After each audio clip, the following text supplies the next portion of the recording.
Boa noite, meus amigos, minhas amigas, todos que aí acompanham os nossos trabalhos do NEPGesiel. Com a graça de Deus, mais uma vez, com muita alegria, estamos aqui, como sempre, hiper bem acompanhada.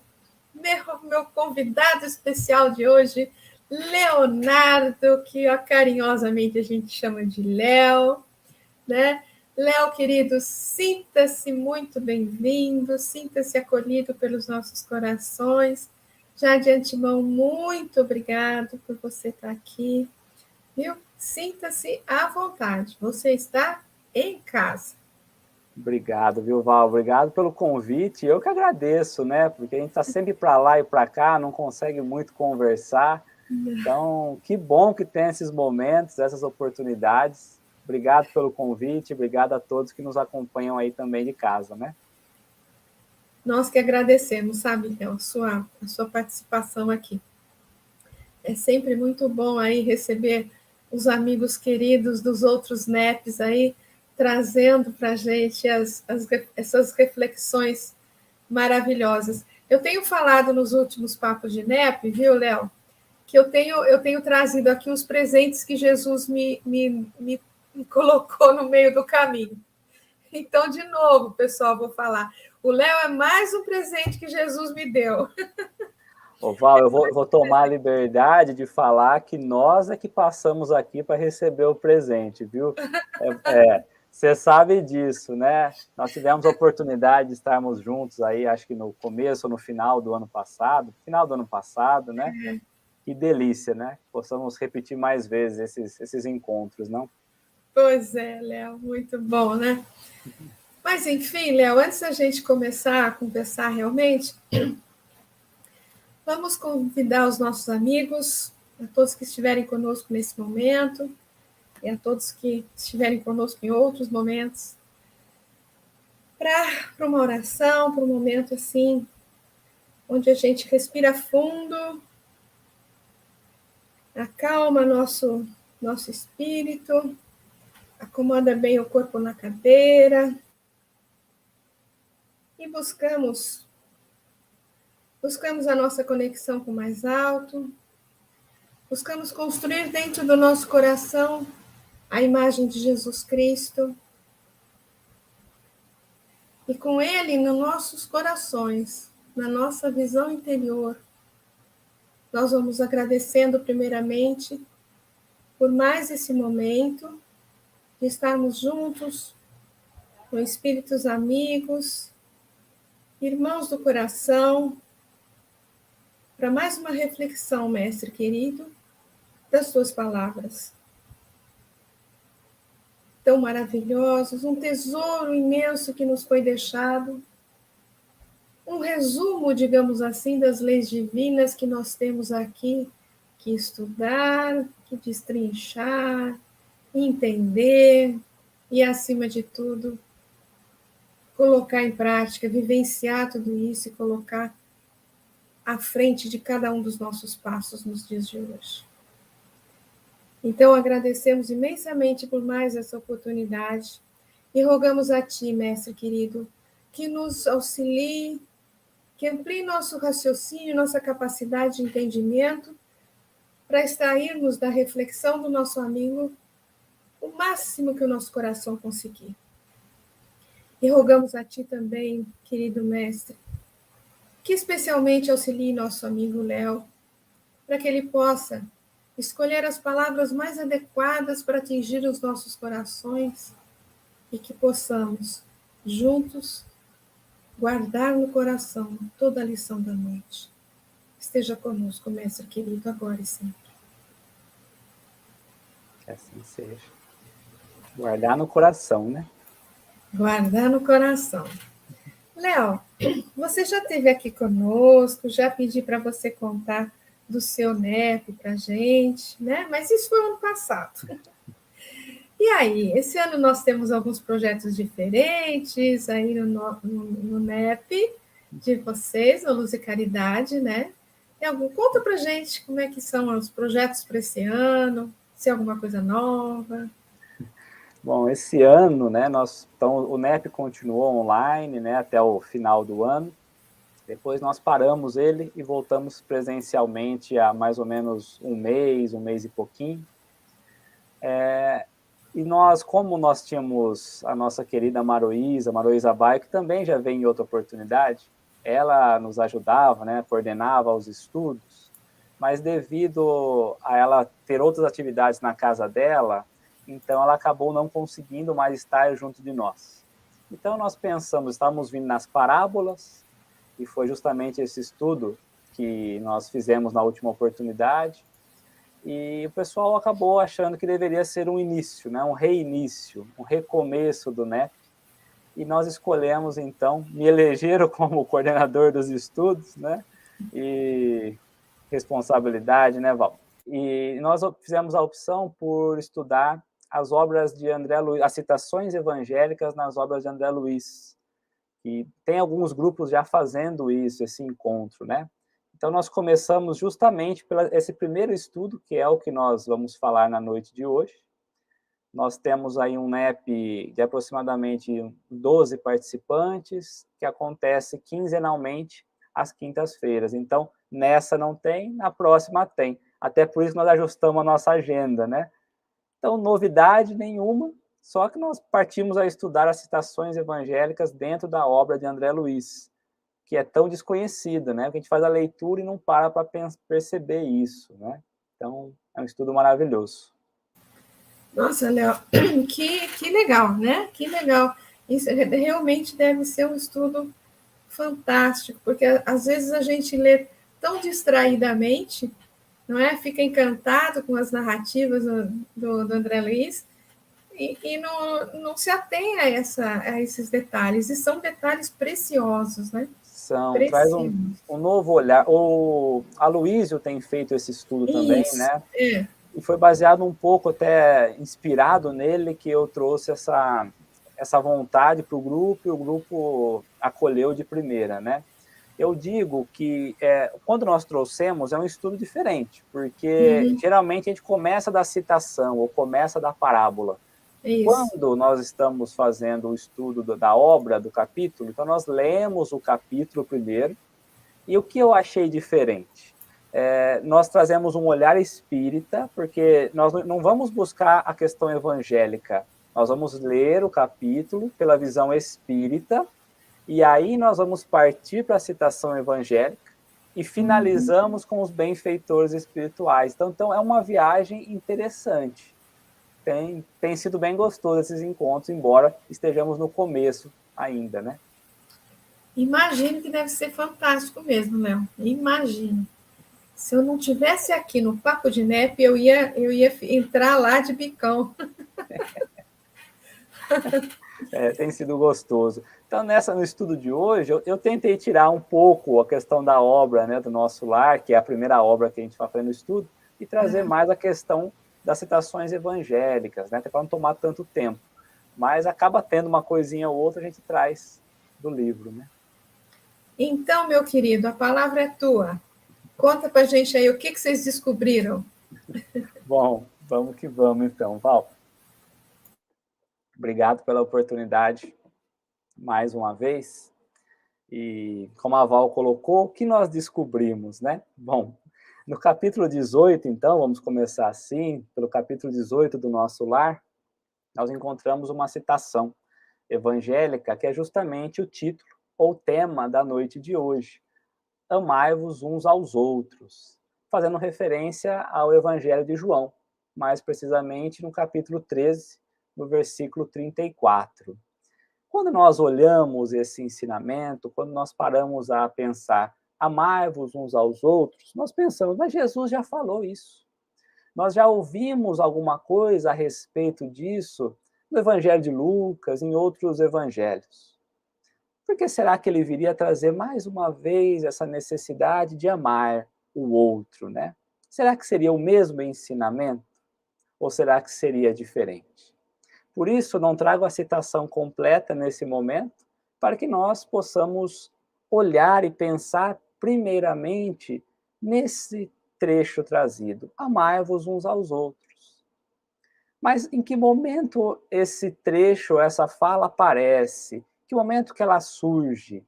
É preciso entendermos. Então nós vamos buscar lá no Evangelho de João, e o convite é para que nós possamos voltar no início do capítulo 13, quando Jesus coloca-se a lavar os pés dos discípulos, porque é mais ou menos nesse momento em que ele vai nos trazer esse ensinamento. Então, um pouco antes ali da festa da Páscoa, Jesus sabia que já deixaria o plano terrestre. Ele sabia também que já havia amado a todos os discípulos, mas também todos aqueles que tiveram passado por ele, que ele tivera contato, independente da maneira como os outros tinham se dirigido a ele. Mas ele já sabia, então, que ele deixaria o mundo, mas que ele também tinha cumprido o seu papel de amar.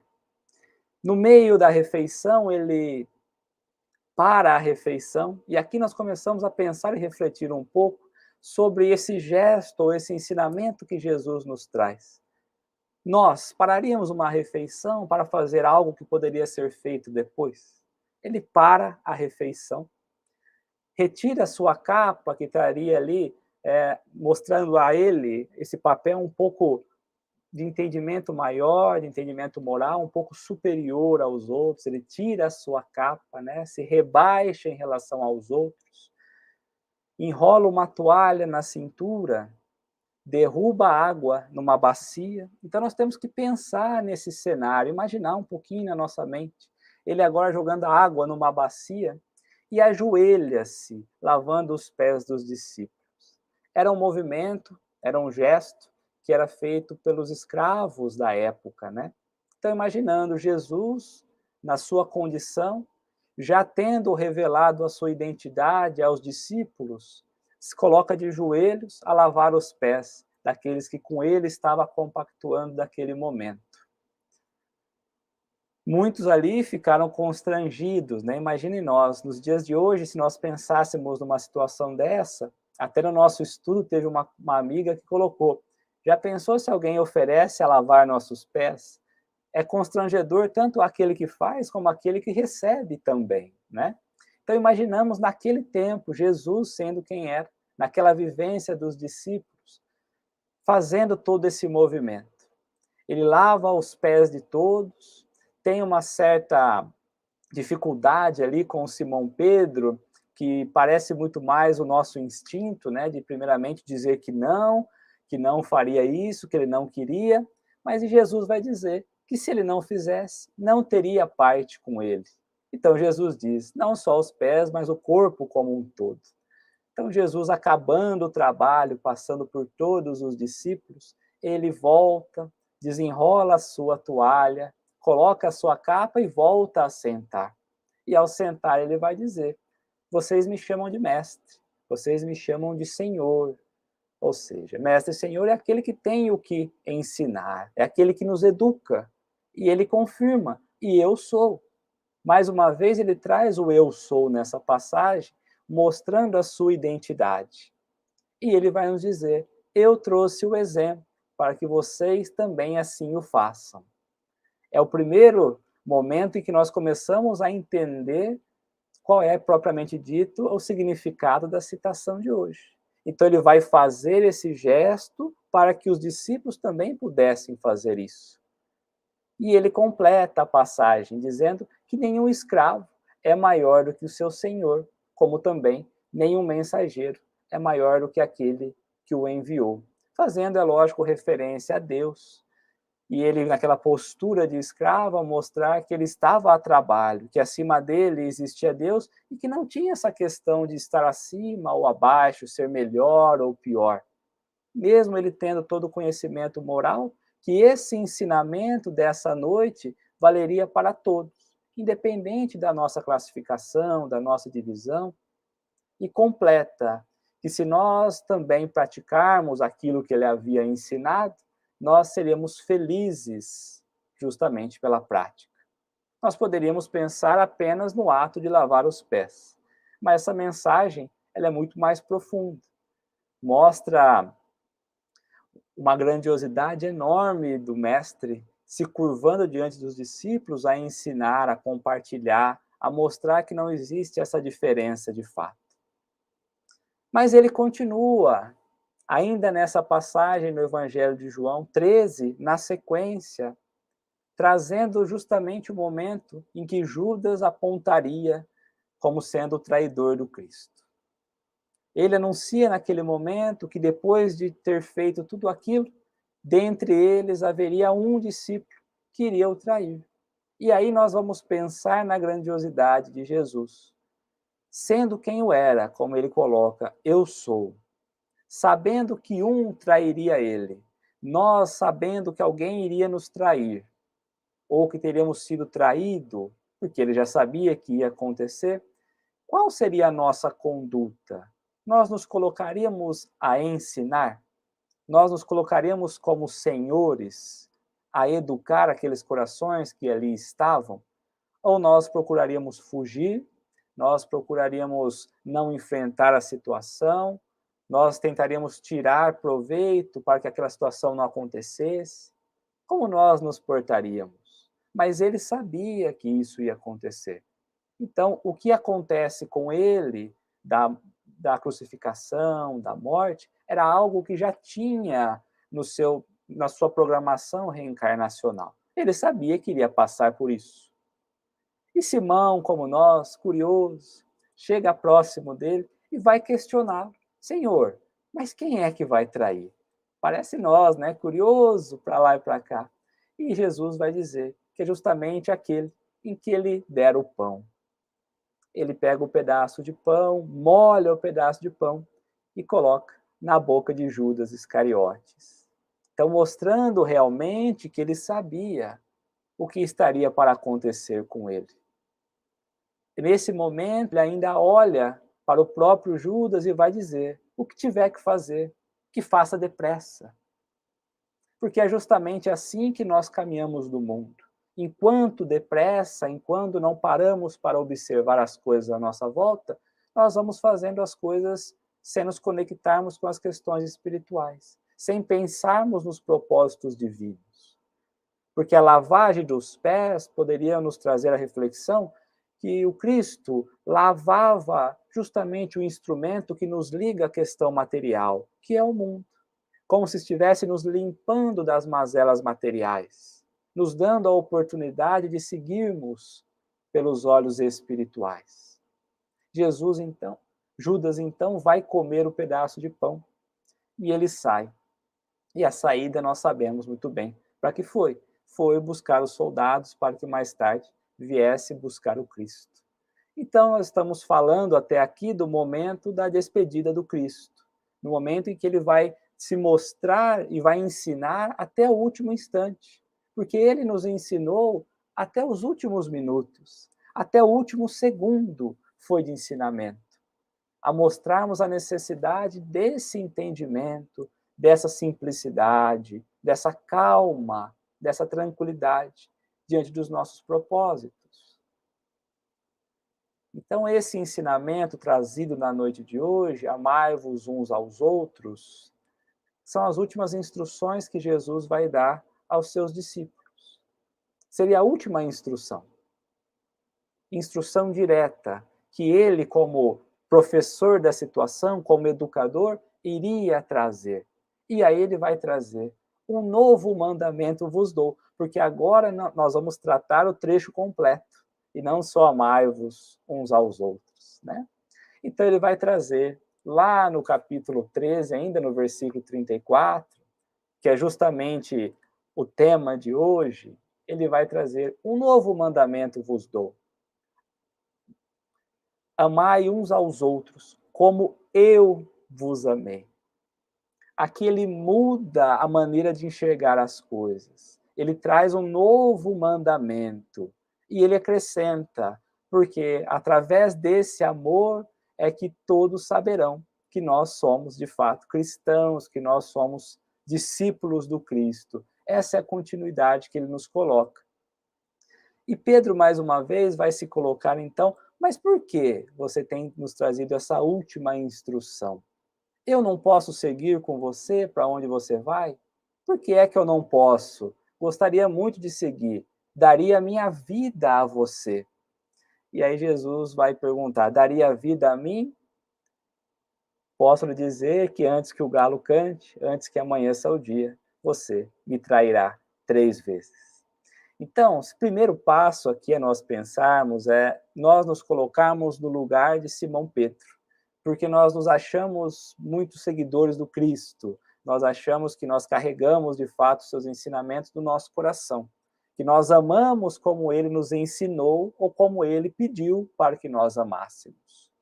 Mas antes que o galo cante, antes de todo amanhecer, nós negamos o Cristo por diversas vezes, e o que nós achamos ser esse amor, esse amar verdadeiro, está muito distante. E aí nós vamos chegar propriamente agora a começar a estudar. Essa fala toda é para nós nos colocarmos no momento, né, no contexto da história. Então, como eu falei lá no início, Jesus já tinha nos dito a necessidade de nós amarmos uns aos outros. Mas era um dever que ele nos coloca, que nós devemos amar o outro como a nós mesmos. É um dever que nós temos de amar o outro. Mas agora ele avança. Agora é amar o outro como ele ama, como ele nos amou. E aí a coisa muda um pouco. Porque quando nós olhamos amar o outro como a nós, já é difícil. Quando nós nos colocamos apenas no lugar do outro, já é difícil de amar. A grande dificuldade aqui é nós conseguirmos ultrapassar essa cegueira espiritual, porque nós imaginamos amar, nós imaginamos que nós já estamos praticando esse amor, porque muitas vezes nós conseguimos nos colocar no lugar do outro, porque muitas vezes nós olhamos para o outro, para as necessidades do outro. Mas nesse novo mandamento que ele nos traz, nessa nova instrução, não é mais desse jeito. É de uma grandiosidade muito maior. É justamente como ele agiu por todo o tempo que esteve na Terra. E aqui nós podemos pensar na questão 625, Jesus, modelo e guia. Então, ele é o nosso modelo, ele é o nosso guia. É justamente o modelo de amar que ele nos convida a colocar em prática entre nós discípulos, entre nós que estamos aqui tentando aprender. Mas amar na condição que ele nos coloca agora é mostrar verdadeiramente a nossa solidariedade um para com o outro. É mostrarmos que nós temos tido entendimento das situações. E é justamente isso que vai garantindo ali toda a confiança fraternal tão necessária para os dias atuais. E aí nós vamos começar a pensar um pouquinho nas palavras que ele nos trouxe. Um novo mandamento. Quer dizer que é algo novo. Pensemos um instante. O que é algo novo? Quando nós falamos em algo novo, o que nós pensamos? Algo novo seria algo ainda desconhecido? Algo novo vai acontecer. Então, às vezes, nós podemos projetar no futuro. É algo que vai acontecer, porque vai acontecer em nossa vida. O momento nós não sabemos. Ou então, como novo, poderia ser algo recente, que o Cristo estaria trazendo naquele momento e não conhecido anteriormente. Porque temos que lembrar que nós vínhamos ainda do olho por olho de Moisés. Então, esse amar como ele mostrou o verdadeiro amor ainda era desconhecido ou pouco utilizado por poucas pessoas. Trazendo para a vulgaridade dos dias atuais, se nós pensarmos numa roupa nova, é uma roupa que nós não usamos ou que tem pouco uso, que está em início, né? Que está por começar ainda. Então, essa mensagem nos mostra que não trazemos ainda um entendimento verdadeiro, porque nós ainda não praticamos. Nós temos estudado, temos compreendido, mas não temos colocado em prática. Porque se é um mandamento, como ele nos apresentou, é justamente uma instrução de quem nós confiamos. O mandamento é recebido justamente daquele que tem uma autoridade para nos informar, para nos educar, para nos instruir, para mandar justamente caminharmos no caminho melhor, dentro desse amor genuíno que ele se apresenta. como ele faz o movimento do agachar para lavar os pés, quantas coisas ele teve que abdicar. Que para ele, na condição espiritual, não teve dificuldade, mas nós, nos dias de hoje, não aceitamos abrir mão das coisas. Então, esse mandamento é justamente uma voz de comando que nós recebemos dele, a fim de mostrar qual é o caminho, qual é o trajeto, qual é a postura. E ele continua: um novo mandamento vos dou. Se ele nos dá, é porque nós ainda não temos. Ninguém vai dar aquilo que nós temos, né? Ninguém fala, eu vou ver, a Val tem um relógio, eu vou dar um relógio igualzinho para ela. Não tem fundamento. Então, quando ele fala que ele vai nos dar, é porque nós ainda não trazemos dentro de nós. E ele nos dá, de fato, sem condição nenhuma, sem pedir nada em troca. Ele simplesmente nos dá, nos fornece, porque compreende a nossa necessidade, mas também a necessidade do esforço, porque se ele não nos der, talvez nós nunca busquemos compreender. Tem que vir mais do que desenhado, como ele coloca naquele momento, para despertar o que de fato ele havia feito por todo o tempo que ali junto ele estava. Tanto é que quando ele fala para Simão, Simão fala que daria a vida e depois o nega. Eles que estavam lá próximos todos os dias, vendo o que estava acontecendo, também tinha dificuldade de compreender a necessidade dessa postura fiel. Imaginemos nós. E ele coloca que ele nos dá. Nos dá, essa questão do eu, né, do nos, ele coloca que é individual para cada um. Então, não é vos dou, no sentido de dou a todos espalhados. Não. Ele dá a todos, mas individualmente. Chega a todos iguais, todos ganham a mesma condição. Então, não é olhar para o outro e julgar, não é olhar para o outro e pensar, é nós olharmos como nós temos praticado, independente da situação exterior, independente como nós enxergamos o mundo ou como o mundo tem reagido a nós. Porque, de novo, se pensarmos no modelo do Cristo, como que o mundo exterior ao Cristo reagiu diante dele? Então, quando ele nos coloca nesse presente individual, nesse mandamento individual novo, ele nos pede que nós possamos caminhar sem exigir que o outro carregue as nossas dificuldades, sem que o outro carregue a nossa cruz, porque ele dá a instrução e horas depois vai carregar a cruz. Ele tinha que carregar, e ele poderia dar outra instrução que não fosse essa, a fim de que os discípulos com ele estivessem, ou que fizesse uma revolução, porque, aliás, Judas, nós vamos ver no Humberto de Campos, quando nos traz, Judas, ele imaginava que ao entregar o Cristo se mostraria como sendo o verdadeiro Messias e causaria toda uma rebelião.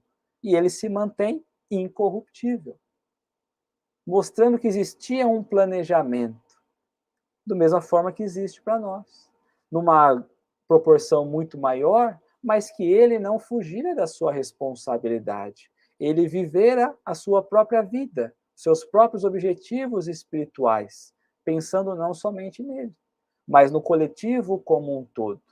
E o convite é que nós, de fato, possamos buscar e entender esse mandamento, esse último ensinamento direto do Cristo aos discípulos, a buscar os nossos objetivos enquanto espíritos encarnados e desencarnados. Amar como Jesus amou é algo muito distante de nós pensarmos, mas ele nos dá direto essa informação.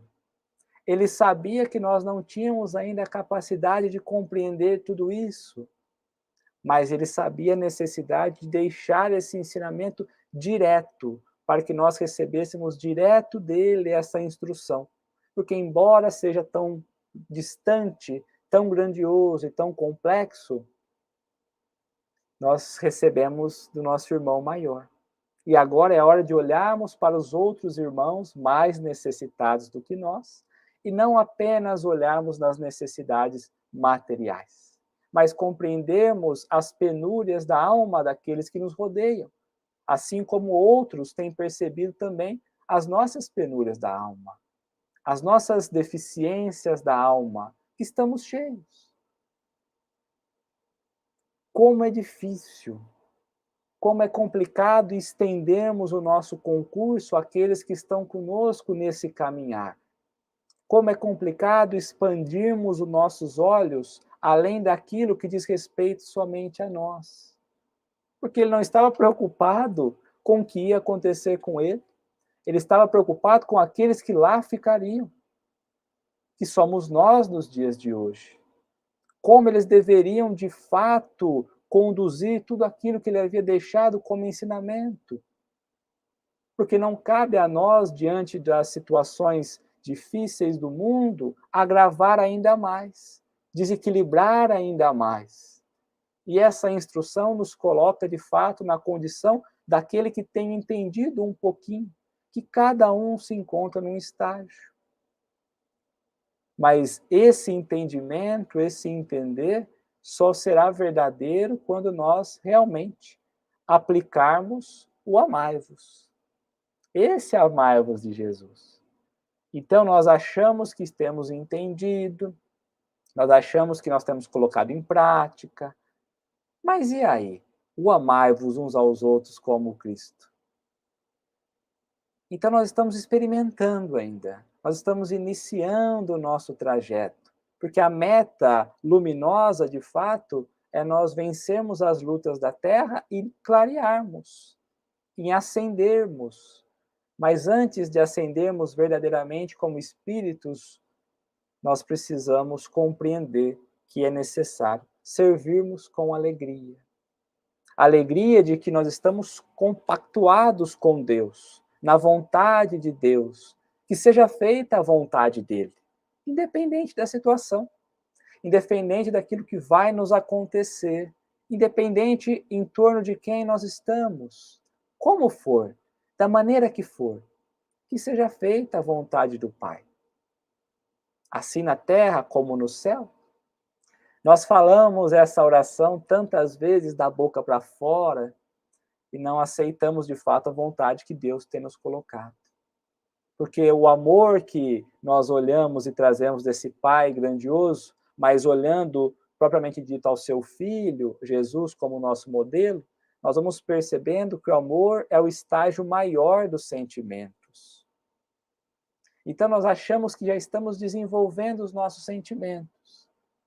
Mas o amor não é o primeiro. Então, às vezes, nós queremos começar do amor. Vou desenvolver o amor. Mas tem tantos outros sentimentos a serem desenvolvidos, porque esses outros sentimentos nos levarão verdadeiramente ao amor. Então, realmente, nós estamos tentando caminhar. Nós estamos tentando progredir. Mas a alegria é que todos nós estamos endereçados à perfeição. A questão 115 nos coloca isso do Livro dos Espíritos. Todos nós alcançaremos a perfeição. Então, se nós cairmos, levantemos. Se nós errarmos, seguiremos, corrigimos, recomecemos. Mas é importante pensarmos nesse verdadeiro amor que Jesus nos traz, porque não é um amor banalizado. E aí, muitas vezes, poderíamos pensar, mas Jesus, um espírito bilhões de anos e nós aqui ainda, né? Há uma diferença muito grande, há um tempo muito grande. E quanto mais tempo demorarmos a olhar para isso, mais tempo se faz. Mas fato é que o mesmo ensinamento que ele nos trouxe de amar um ao outro, também é que brilha a vossa luz. Então ele também vai falar a necessidade de nós brilharmos como espíritos, porque aí nós estaremos de fato amando. E às vezes nós pensamos, mas será? Será que nós temos capacidade? Mas Jesus, que venceu o mundo, nos trouxe esse ensinamento. Então nós temos que meditar nessa afirmação dele, porque de fato o Cristo tem conseguido olhar mais longe. Quando olhava aos discípulos, ele não via naquele momento os discípulos prontos, mas os apóstolos se tornariam depois. E é isso que ele tem nos trazido nessa questão de brilharmos a nossa luz, de clarearmos o nosso caminho, porque não é algo impossível. Aliás, ele não pediu nada impossível a ninguém. Mas é preciso que nós não nos generalizemos. Há aqueles que já estão disponíveis, dispostos a se sacrificar. Há aqueles que apenas compreendem o sacrifício. Há aqueles que já conseguem amar um pouquinho. Há aqueles que estão preparados apenas para ser amados. Tem aqueles que fazem o bem. E tem aqueles que já sabem apenas agradecer, mas ainda não sabem fazer.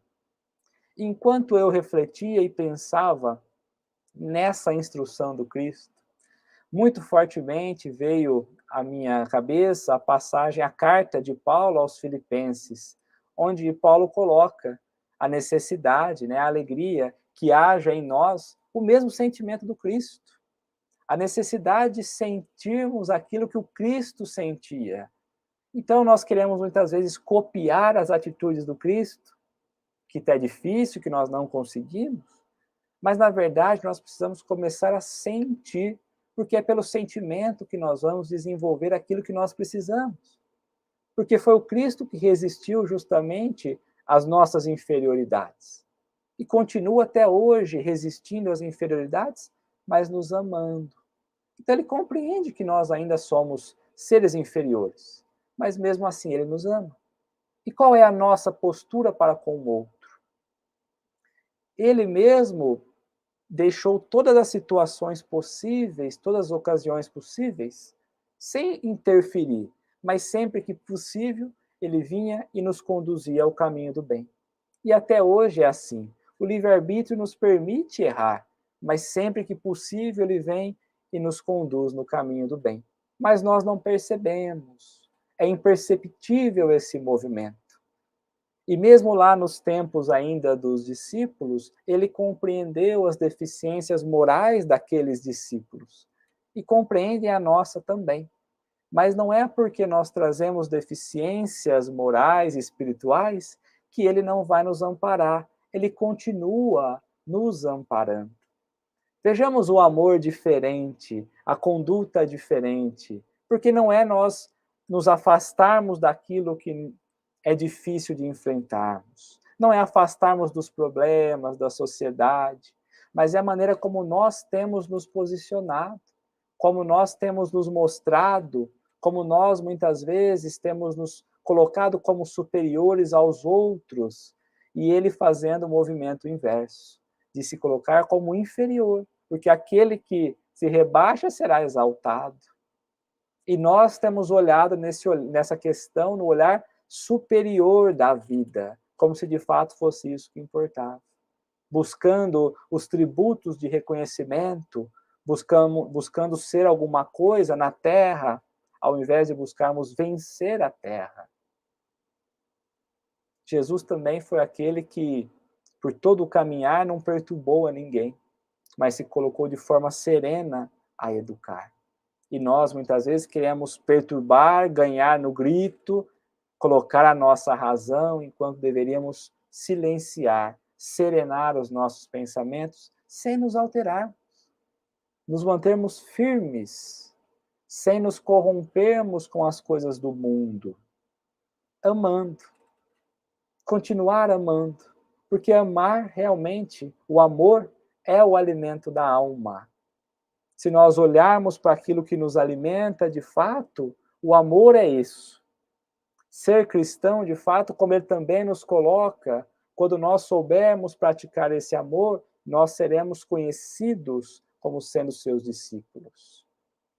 E nós nos achamos cristãos, nós nos achamos espíritas, mas está aí. Se nós queremos ser reconhecidos como verdadeiramente cristãos, como discípulos, como espíritas, que possamos começar por essa palavrinha simples que ele nos colocou. Despertar o sentimento para amar como ele nos amou. É difícil. É um repensar da nossa postura e daquilo que nós achamos ser. E como eu disse, trazendo um pouco do nosso lar, a Laura, Dona Laura, vai trazer ali a Lísias no livro Nosso Lar, no capítulo 18, que justamente chama Amor, o alimento das almas, ela vai trazer o seguinte, ela traz a Lísias e a André Luiz, né? Que questiona muito a questão da alimentação, ali, do que era o alimento e do trabalho. E a Laura coloca assim, talvez ainda ignore que o maior sustentáculo das criaturas é justamente o amor. Então nós temos que pensar que aquilo que nos sustenta é justamente o amor. E muitas vezes estamos preocupados com as coisas da matéria e esquecemos do amor. E o sustento vem do amor. No fundo, o verme, o animal, o homem e nós, porque ela como espírito, né? Então, em toda a cadeia, né? O verme, o animal, o homem e nós dependemos absolutamente do amor. Então, nós nem percebemos, mas nós dependemos desse amor verdadeiro que nos alimenta, nos carrega, nos capacita a continuar dia a dia. E aí ela coloca, Jesus aconselhava a nos alimentarmos um dos outros no campo da fraternidade e da simpatia. Então, esse alimento que ela coloca, esse amor, não é algo que nós realizamos solitários. Como ela coloca, Jesus aconselha alimentarmos nós uns dos outros. Um ajudando o outro, um aprendendo com o outro, um ensinando o outro, mas é na sociedade, é nesse trabalho, e não de braços cruzados. Porque achamos que às vezes amar é não fazer o mal e nos colocamos com os braços cruzados, inertes, mas não é isso. Jesus nos aconselha, é justamente no campo da fraternidade e da simpatia que nós vamos sentir verdadeiramente o amor. Esse amor genuíno que ele nos convida a igualar a ele. A vida terrestre se equilibra no amor, sem que a maior parte dos homens perceba. Então, muitas vezes,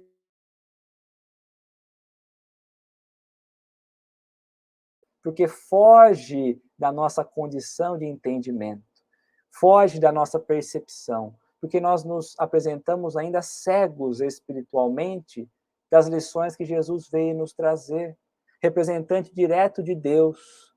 Então nós esquecemos. Nós nos limitamos apenas à nossa vida material, ao nosso meio, ao nosso nicho de existência, e esquecemos de ampliar o nosso olhar e de ver quantas oportunidades benditas e sagradas nós recebemos todos os dias de Deus, porque aí está o verdadeiro amor. Na própria criação, quando fomos criados, dentro de nós, na fagulha divina, aí estava o amor e se encontra até hoje, nos mantendo firmes e fortes a seguir.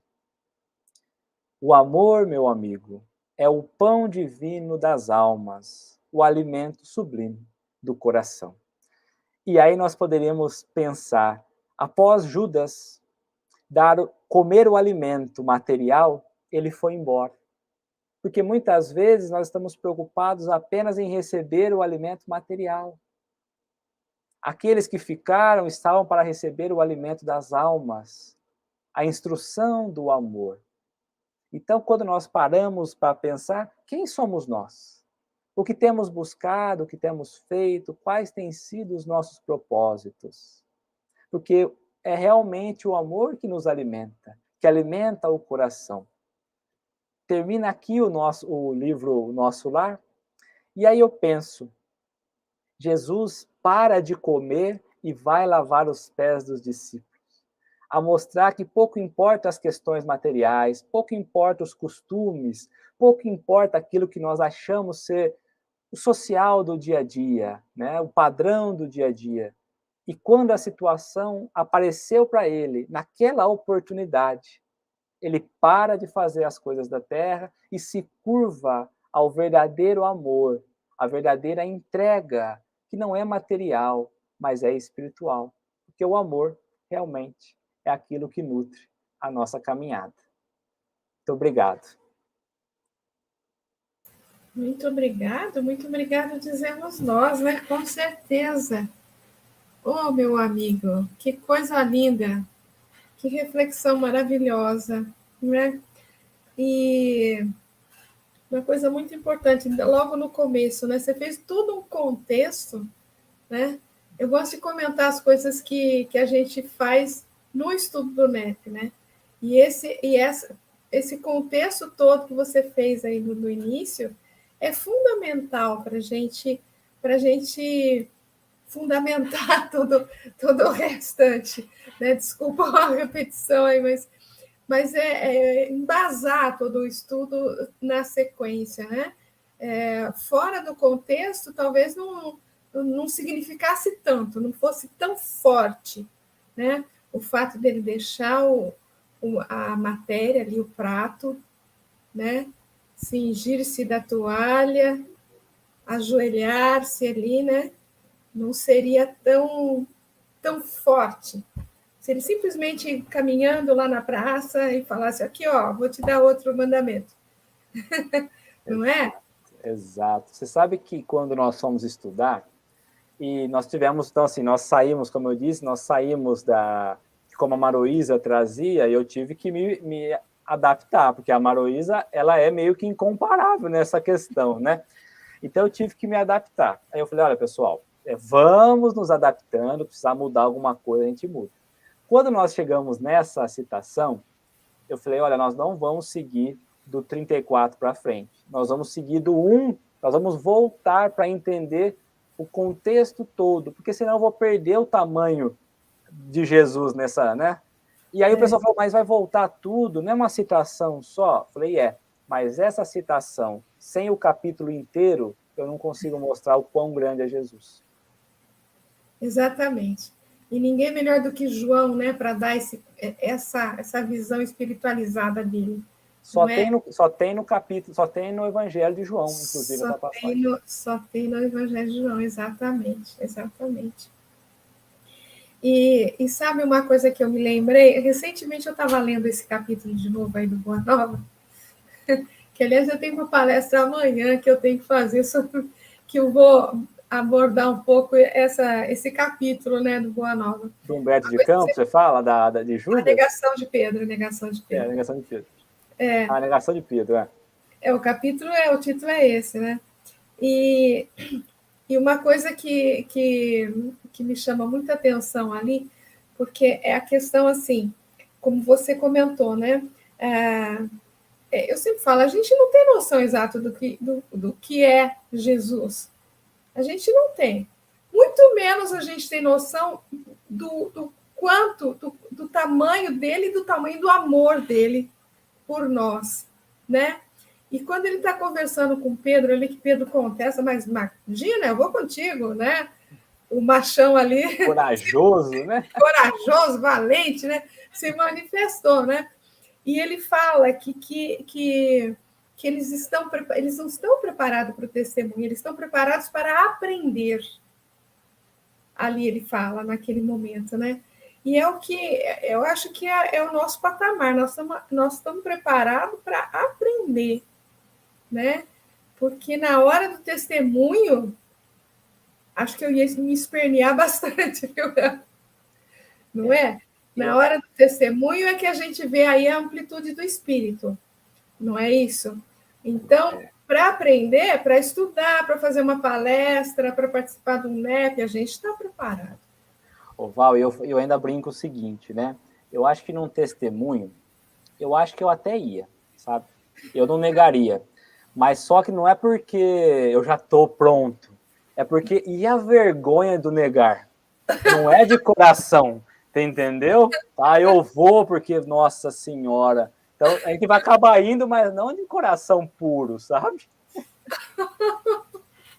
Eu falei tanto disso, né? Eu estudei tanto isso. Eu não posso voltar atrás, mas não é de coração, não. A gente não consegue fazer tudo o que ele fez, com certeza, né? Nós não conseguimos. Mas eu acho que o alento é que ele fala que nós temos que ele é o nosso guia, é o nosso modelo. Então a gente tem que pôr como foco, né? Nos aproximarmos o máximo que a gente consegue. Mas conseguir igual, é lógico que está bem longe. Bem, você sabe que nesse estudo, inclusive, o pessoal começou a falar, nossa, mas Jesus é tão distante. é tão distante para nós conseguirmos chegar em Jesus, né? Eu falei, mas nós temos que colocar uma coisa na nossa cabeça, que é o seguinte, Jesus está muito longe, demais, mas nós temos que parar de colocar sempre isso, porque a gente se limita nisso. Eu não vou ser melhor porque Jesus foi melhor, mas porque ele é muito maior. Isso. Mas um dia nós precisamos chegar a isso, e quanto mais demorar, mais difícil fica. Então é assim, ó, Jesus está muito distante? Não dá nem para imaginar o quão longe ele está.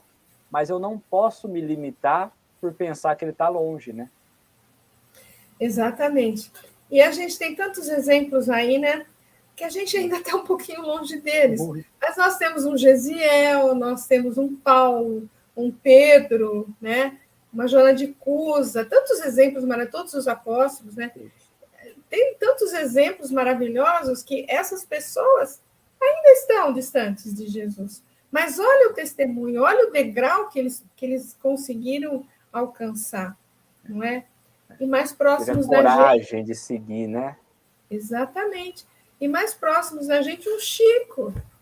Foi fácil a vida dele? Não foi nada fácil. Não. Quem aceitaria toda essa abnegação, né? Pois é. Você olha para eles e fala, ele se dedicou exclusivamente a esse propósito que ele veio fazer, que é o amor.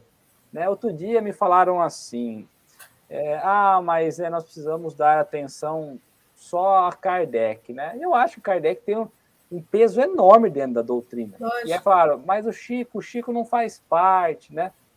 Falei, gente, se esse homem fez o que fez, não faz parte, eu quero entender o que é que fez, porque se a doutrina é amor, tá aí o desenho do amor. Exatamente. Né? Então a gente excluí-lo, tá bom, não quer olhar as obras dele? Tá bom, não precisa olhar não, olha só a vida que já tá bom. Olha só, Nossa Senhora, não é verdade?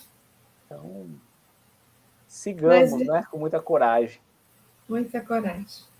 Muita coragem. E a gente vai aprendendo, quanto mais a gente aprende, a gente consegue, de passinho a passinho, a gente vai indo, né, Léo? É isso aí.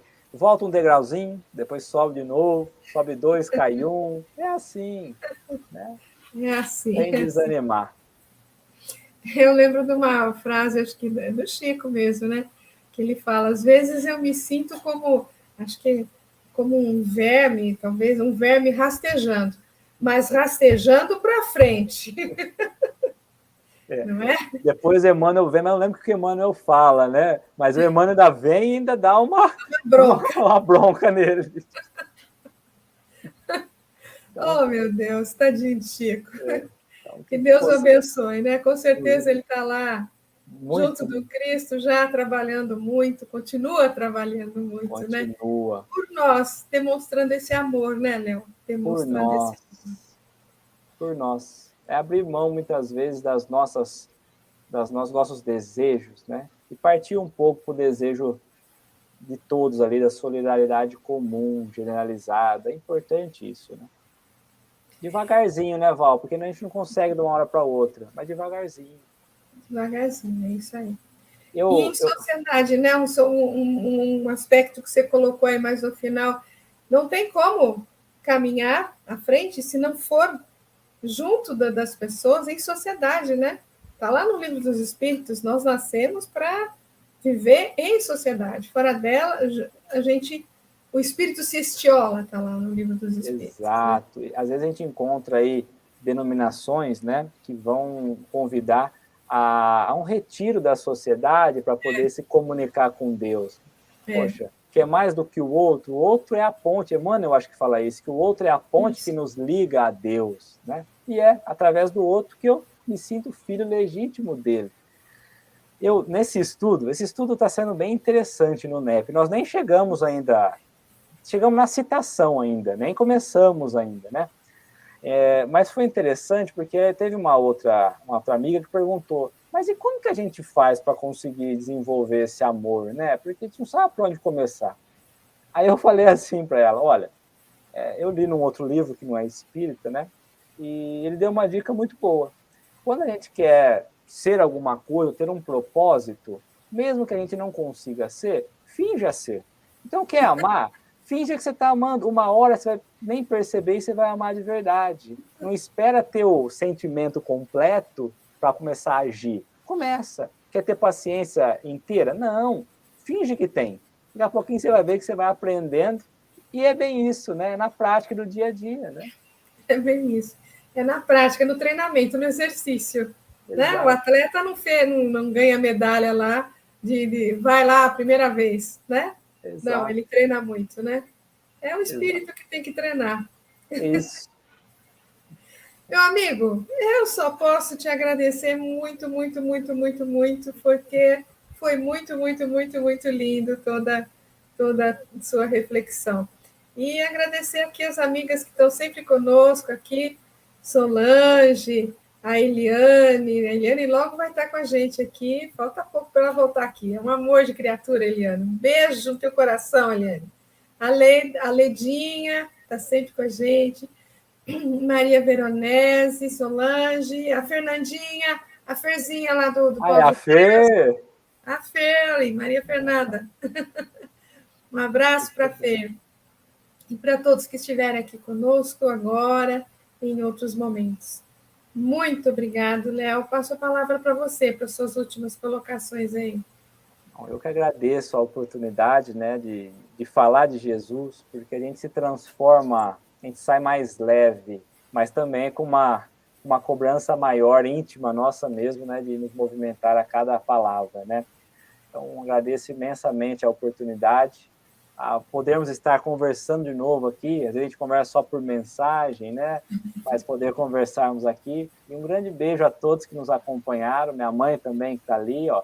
Mas um grande beijo a todos, viu? Uau, obrigado pela oportunidade. Eu que agradeço, o Neto Gisiel que agradece muitíssimo a sua presença, Léo. Que Deus o abençoe, que Deus Jesus o ilumine para você prosseguir aí nessa jornada linda que você está montando aí. Tá? Obrigado. E muito obrigada a todos. Um grande beijo no coração de cada um. E se Deus assim o permitir, quinta-feira a gente está de volta aqui nesse mesmo horário, 20 horas, com mais um presente que Jesus me deu. Um grande beijo no coração de cada um. Cuidem-se, como eu falo sempre, cuidem-se. Um grande beijo. Fiquem com Deus.